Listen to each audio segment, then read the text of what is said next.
The first snow came early that year, as if the land itself wished to bury something it could not bear to see. By the time it began to fall, she had already crossed the river, her horse lamed, and her body worn thin from weeks on the trail. She had no name she would give freely. Folks in the last town had taken to calling her the widow, though no ring graced her hand. Her coat was patched, her boots cracked, and her eyes held a quiet that made most look away when she passed. She came to the edge of Black Hollow under a sky the color of pewter. The wind moved like breath across the pines, long and low and unceasing, as if the forest were murmuring secrets only the dead understood. A few miles deeper, the land dipped into a bowl of shadow and rock, and there the old path forked, one trail safe, the other cursed. She did not hesitate. She took the left into the part where birds did not sing.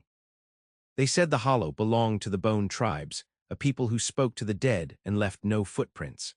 They lived in the land's hollows, beneath trees older than memory, and marked their boundaries not with fences, but with totems carved from ash and blood. Few settlers dared cross that line, and none who did were ever seen again.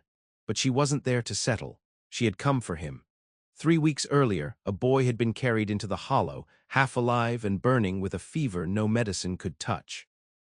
His name was Elias, son of a white fur trader and a Cheyenne mother, and he had been left for dead after a skirmish near the ridge. They buried his father with the others, but the boy stirred as the grave dirt fell. She was the only one who saw it, the way his fingers twitched, reaching, as if death had loosened its grip but not let go. She had known the boy's father once, long ago, before war and winter carved separate roads into their lives. She owed him nothing now, but when she looked into the boy's face, pale and twisted with pain, she saw not the father's hardness but something else. A quiet plea, the echo of a life that refused to die. So she followed the trail of blood and ash. The hollow swallowed her whole. It was not like walking through any forest she had ever known. The trees grew in close and leaned inward, their trunks blackened as though scorched by old fire. Strange charms hung from branches, woven twine, bones of birds, river stones marked with crimson. The air was thicker here, wet with the smell of moss and decay. And always the wind. 3 days she traveled that way. By the 4th her horse gave out, and she left it with a whispered thanks and her only piece of sugar. She walked on foot, her boots sinking into ground gone soft with rot. It was near dusk on the 5th day that she saw them, eyes in the underbrush, low to the ground, unblinking. They made no sound, no movement, just watched. She did not raise her hands, she did not speak. She kept walking. When she woke on the 6th day, she was no longer alone. They came with the dawn. Silent men in bone-white paint, cloaked in furs and feathers, their faces unreadable behind carved masks. One stepped forward and placed a hand on her chest. Not hard, but firm, as if to test if her heart still beat. Then he turned and walked away. She followed. They led her to a place where the trees opened like ribs, revealing a small hollow of stone and firelight. There the boy lay, wrapped in pelts, his skin waxy and slick with sweat. A woman knelt beside him, singing low in a tongue the widow did not know. She did not look up as the strangers brought her in. She stepped close. The boy did not stir. His breath rattled like dry leaves. His eyes were closed, sunk deep into hollows that should not belong to a child. The woman at his side lifted her gaze then. Her eyes were black, her face marked with ash in the shape of a hawk. She said something the widow could not understand, then gestured for her to kneel. The widow knelt. The woman pressed a finger to the boy's sternum. "He is halfway," she said in broken English. "Not here, not gone." "I know," the widow said. "You want bring him back, you pay." "I willed." The woman studied her, unmoving. Then she reached into a satchel and drew forth a small bowl carved from horn. Into it she placed a root, a strip of hide, and something that looked like dried blood. She poured hot water over it, murmured a word, and handed it to the widow. "You drink," she said. "You go with him." The widow took it without question. The heat scalded her lips. The taste was bitter, earthy, alive. As it slid down her throat, the world began to tilt, and the firelight seemed to pull away from her, until there was only dark and wind, and the faint sound of a boy crying out in a place no voice should reach. She went to find him there, beneath the forest, beneath death itself, and what she brought back would change everything, not just for him, but for all who bore the mark of the hollow, In that place beyond waking, time had no shape. There were no footsteps to follow, no sun to guide her. Only the rhythm of her breath and the pull of something cold and familiar. She walked through a world made of shadow and bone, where trees bled sap that smelled like grief, and the sky pressed down like a weight of sorrow. Here nothing lived as it did in the world above. The land was hushed and waiting. She moved with care. The ground crunched beneath her boots, not with leaves, but with fragments, teeth, shells, shards of antler, each carved with markings she could not read. Faces watched her from the trunks of trees, some wide-eyed, some weeping, some without eyes at all. Her breath steamed in the air, though no wind stirred. Somewhere ahead, the boy wept. His voice was small but clear, carried not by sound, but by feeling, like the memory of a lullaby heard in childhood. She pressed toward it, deeper into the dark, her fingers brushing aside branches that recoiled from her touch. The pain she carried, years buried beneath silence and frostbitten mornings, rose inside her like a tide. Regret, love, loneliness. The forest knew them all and welcomed her with them. She found him in a clearing lit by no sun. He sat on the edge of a shallow pool, staring into water black as coal.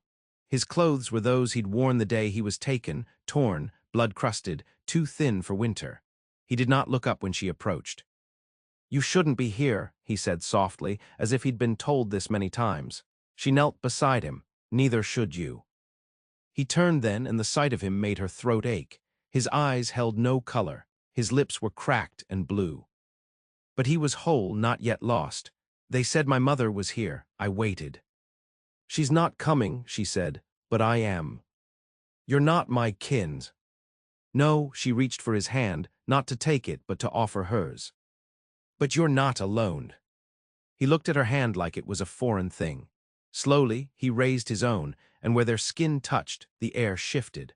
The water beside them began to ripple, and the trees groaned like something waking from a long sleep. A shape rose from the water then. It was not a person, not quite. It had the face of a man but eyes like empty wells, and its body shimmered as though made of smoke and ash. It spoke not with words but with a presence, filling the space around them with cold. The boy whimpered. The widow stood. "You can't have him," she said. The spirit did not answer, but a low sound built in the trees, like the slow churning of ice across stone. The creature stepped onto the shore, its feet leaving no mark. It reached for the boy. She stepped between them.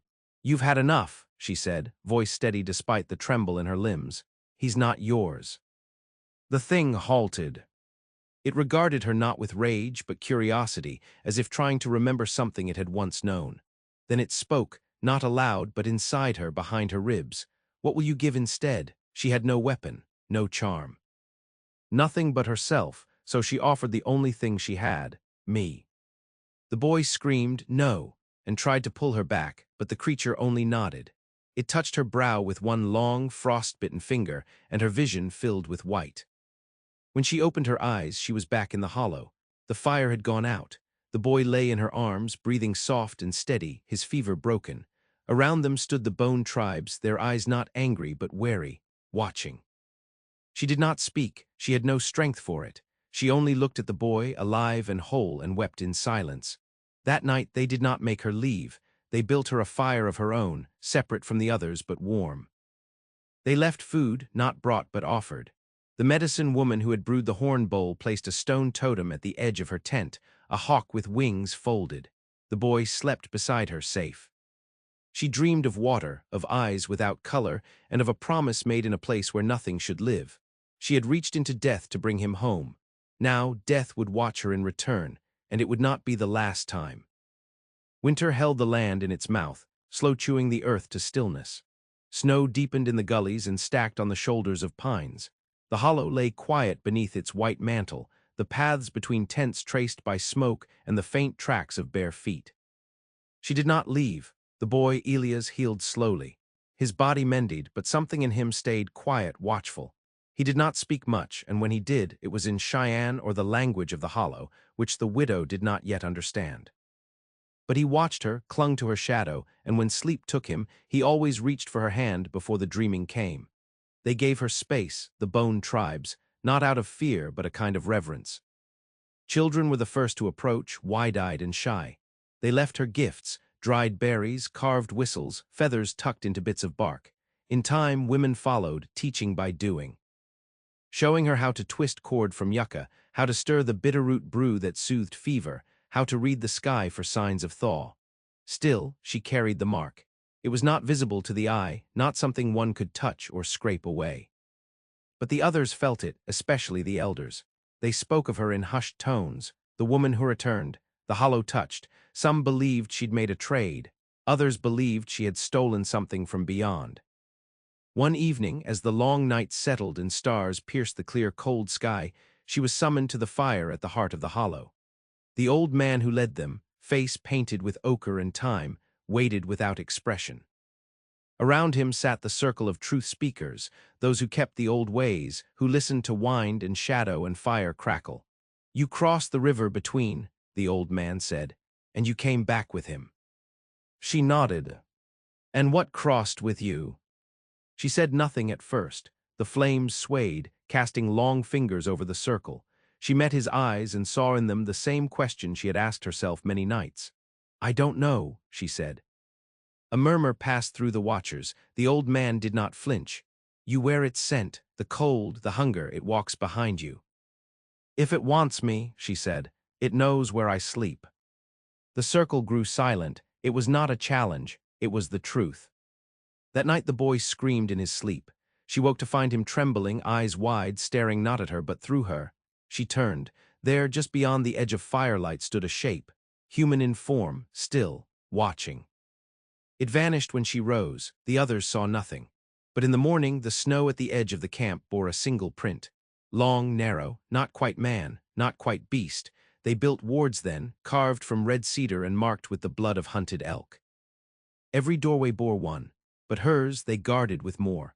A circle of ash, stones buried in a pattern only the elders understood, and always 2 sentinels at night, silent men with black paint across their eyes. She did not ask for it. She did not refuse it. Spring came slowly, like a wound learning how to close. The snow withdrew, and the forest whispered green things again. Birds returned. The hollow began to breathe in color once more. But the thing she had touched did not sleep. Sometimes, when she walked alone to gather wood, the trees would still, and she would feel eyes upon her, heavy and cold. Once, she found a dead fawn at the river's bend, untouched by predator but its eyes hollowed clean, its body coiled into itself like it had died of fear. Elias stayed close. As he grew stronger, he grew quieter, his laughter rare but bright when it came. He built small totems of his own, laying them in a circle around her tent. He carved one that looked like her, or close enough, a woman with a shawl and a hawk above her head. He placed it at her fire's edge without a word. She never moved it. The old man came again, one morning before sun. He brought her a piece of hide, painted with symbols. "There is a path to quiet it," he said, "but it is long, and it leads through old ground." She touched the hide. The markings stirred something in her blood. "What must I do?" He said only, "You must remember what you are." And she realized then she had never told them her name, not once, not even to the boy. The first storm of spring came with thunder that split the earth like a cry from an old wound. Trees bent, rain struck the ground in fists, and the river swelled until it swallowed its own banks. By nightfall, half the hollow was ankle-deep in water, and even the oldest among them muttered words beneath their breath as they worked to save what could be saved. She stood watch through the storm, not for lightning or flood, but for what the rain might loosen. The next morning they found tracks, not deer, not elk, something else, wide-set, heavy, leading from the woods to the very edge of her shelter and back again. They knew then that it had come close, that the boundary held only because it chose not to cross. She began her preparation that day. The old man had spoken of a path, one not of road or trail, but of memory. He gave her a map, not drawn in shape but in story, each symbol a marker of her own becoming. If she wished to quiet the thing that followed, she must retrace the wound it opened. She must go home, not to a place but a past. She told Elias the night before she left. He said nothing at first. Then he placed the hawk totem in her satchel. "It sees better than you," he said. She kissed his brow, her fingers lingering where the fever once clung. At dawn she walked. The land beyond the hollow had changed, greener now, wet and waking. She passed elk trails and broken stone, rivers newly unthawed and swollen with snowmelt. Birds returned to branches, and the sky grew gentler in color. But she did not go west, toward the towns and rail lines. She turned east, where the mountains gave way to wide grasslands where her story had once begun. She crossed the plains in silence. Days passed, nights gathered. She slept beneath stars she used to name. Sometimes in dreams the dead thing whispered, not in language but in feeling, hunger, frost, a promise unkept. It was near the seventh night when she reached the place. The house was long gone. Nothing remained of its beams but charred stumps and scattered stone. A cottonwood had grown crooked through where the hearth once stood. She stood among the ruins and felt nothing at first. Then she found the grave. It was unmarked now, the wood long rotted away, but she remembered where she'd knelt, where she'd dug, where she'd laid the child she never named. She dropped to her knees, fingers pressing into earth still damp from storm. "I didn't forget you," she whispered. The wind sighed. She spoke aloud what she had carried too long in silence, of the man who left her, of the winter she couldn't outrun, of the fever and the scream that would not come when the baby's breath stopped, of the days after when she wandered until nothing hurt except the not feeling. She stayed there through dusk, through nightfall, until the stars wheeled over her and the air turned to ice. When she rose, there was someone across the field, a man. Tall still, with a coat like smoke and eyes like hers. She knew before she stepped forward, it was not a man at all. It was him, the echo, the watcher, the thing she had bargained with, but now it wore a face from her past. The first man she ever loved, the one who had left before the snows came. She did not flinch. "You can wear what you want," she said, "but I know you." The figure tilted its head. "You came with me," she said. "You touched me because I let you. But you don't own me." The thing blinked once, slowly. Then it opened its mouth, not to speak, to scream. The sound cleaved the stillness in two. Birds burst from trees, the cottonwood shuddered, and she dropped to her knees again, not from fear, but from memory so sharp it became pain. And in that pain she saw the truth. It was not a bargain she made, not in the way she believed. It was a tether. The creature hadn't taken from her. It had answered her. The part of her that called into death, the desperate, hollow cry for her child, had drawn it. And when it came again for Elias, it came not to collect, but to complete what was never finished. She had not saved the boy to repay a debt. She had done it because she could not save her own. The thing stepped closer, face flickering with the shapes of memory. Her mother, her child, herself, she stood. "No more," she said, and she began to walk away. It did not follow. By morning the air felt lighter, not empty but honest. The thing would never leave her fully, but she had remembered what she was, and she had survived it. The long way home began with the soft crush of her boots in grass, and somewhere behind her the scream faded into silence. The trail back west did not carry triumph. No banners flew, no songs marked her passage. She rode beneath low skies, the stormlight faded, the prairie gold and wind brushed beneath her boots. The silence she carried was no longer hollow. It had shape now, like a river that had found its bed. On the edge of the hollow they met her, not with questions, not with words, but with waiting. Women stood in stillness. Children watched from behind trees. The elders sat by the smoking fire pit, their eyes dark with knowing. The old man stepped forward last, holding a bowl of water cupped in his hands. She passed him without a word. The boy was asleep when she entered her tent. His legs had grown longer in her absence. His hair, once cropped rough, now fell across his eyes in a way that made him look older than his years. He stirred at her presence but did not wake. She knelt beside him, pulled the hawk totem from her satchel and set it at his feet. In the morning he rose before the fire. "You look different," he said, voice cracking from sleep. "I am." He didn't ask how, he didn't need to. Whatever passed between them now moved quieter than speech. They began their days again, but not as before. She helped rebuild the fence of river stone that had washed away in the spring floods. She fletched arrows for the young ones learning to hunt. She joined the elders at dusk, listening not to what they said, but what they allowed to pass in silence. The totems at her tent remained, but now they bore fresh paint, renewed by unseen hands. She did not speak of the things she'd seen. But they knew. It was in the way the wind curled gentler around her, the way birds returned to roost near her fire, The way, on cold nights, the sentinels no longer stood outside her tent because they were no longer needed. She had faced what walked behind her and returned changed. Still, the boy grew quieter as the days stretched long and green. One evening, he stood at the edge of the stream, holding a flat stone in his palm. "I saw him too," he said, without turning, "the one that came for me." She sat beside him, the ground warm beneath the waning sun. "He was my father, and then he was you." She waited. "I wasn't scared," Elias said. "Not when I saw you in the dark." He tossed the stone. It skipped once, twice, then sank. "I think he still waits," he said, "somewhere." She nodded. "He might." The boy turned to her. "But if he comes again, I'll be ready." She didn't smile, but she placed her hand over his. "That's not your burden." His brow furrowed. "You said we weren't alone." "We're not." For a moment, neither spoke. The stream moved on. That night she walked beyond the edge of the hollow, past where even the bone-painted men patrolled. The moon rode high. Clouds thinned like smoke. She lit no fire. Instead, she waited, her breath measured, her body still. She no longer feared the dark, and in it something stirred, not the watcher, not the echo, but the trees swaying gently, and from their branches came sound, soft, feathered, the wings of a hawk. She looked up. It circled once overhead, then vanished into the night.